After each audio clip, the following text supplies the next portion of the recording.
জয় মা তারা। ধন সম্পত্তি বা অর্থ সংক্রান্ত বিষয়তে সবারই কিন্তু কম বেশি চিন্তা হয়ে থাকে। কোনো পেমেন্ট কারো কাছে পাওনা আছে, সেই টাকা আসছে না বা অর্থের সংকুলান ঠিকমতো করে হচ্ছে না।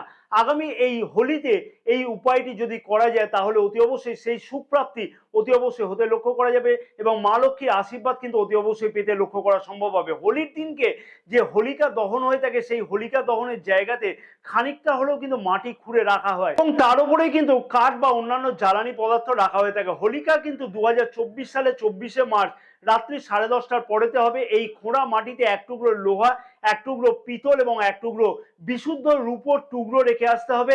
হোলিকা জ্বালানোর ঠিক পরের দিনকে সকালবেলাতে ওই 3 টুকরো ধাতু নিয়ে এসে একত্রে করে কোনো একটা আংটি তৈরি করে দিয়ে বাম হাতে অনামিকা আঙুল অর্থাৎ রিং ফিঙ্গারেতে যদি ধারণ করা যায় তাহলে কিন্তু মা লক্ষ্মীর আগমন যেমন ঘটবে তেমন কিন্তু অর্থ সংক্রান্ত বিষয়তে যে কোনো সমস্যার সমাধান অতি অবশ্যই হতে লক্ষ্য